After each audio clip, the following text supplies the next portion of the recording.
আমি ভালো বললে ভালো হবে না, ক্রেতা ভালো বললে ওটাই ভালো।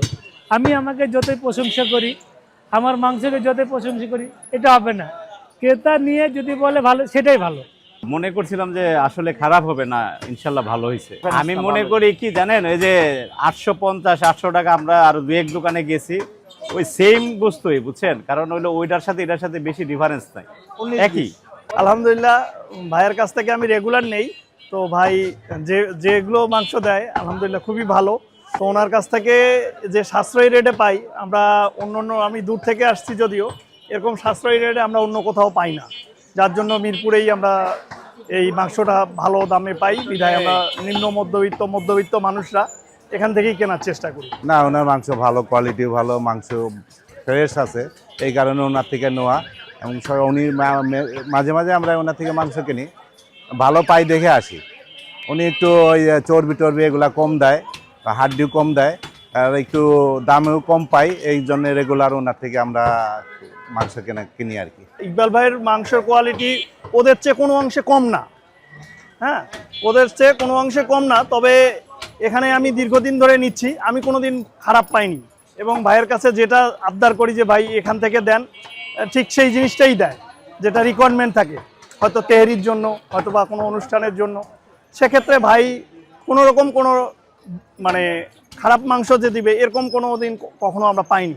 আমি প্রথম আসছি, ওনার মাংসটা অনেক ভালো লাগছে। খালি 50 কেজি, 30 কেজি, 60 কেজি, খালি ইফতারির জন্য মানুষ আসতেছে, গোস্ত নেওয়ার জন্য অনেক দূর দূরান্ত থেকে। আপনারা আসতেছে, নিচ্ছেন, ভালো বলতেছেন বিদায় ভালো। আমাকে ভালো বললে হবে না, মানুষ আমাকে ভালো বললে আমি ভালো। আর আমি এটাও বলছি কি, বাজার থাকে যদি 800, তাহলে আমি বাজার প্রতি কেজিতে 100 কমে বেচবো। আমি অলরেডি 120 টাকা কেজিতে কমে বেচতেছি। এখন আমার যেহেতু চাহিদা বেশি, আমার কোনো গরু কিনা পড়ে যায় 700 টাকা কেজি, কোনো গরু কিনা পড়ে যায় 650 টাকা কেজি, কোনো গরু কিনা পড়ে যায় 750 টাকা কেজি। এভারেজ আমার গরু তো অনেক লাগে, আমি লাভের অংশটা কম করে টিকে আছি, ঠিক আছে না? আজকে যেহেতু 4টা গরু জবাই করেছি, 4টা গরু তো একদমে কিনা হয়নি, কোনোটা বেশি কিনছি, কোনোটা কমে কিনছি, এভাবে আমি সেল বেশি করে টিকে আছি। আর এখন রোজা পরের থেকে আমার মানে লাভের অংশটা কম হচ্ছে আর কি। আগে যেরকম লাভ হতো, এখন আর লাভ হয় না ওরকম, সীমিত লাভ হয়। কখনো কারিগর খরচ ওঠে, কখনো কারিগর খরচ লস হয়ে যায়।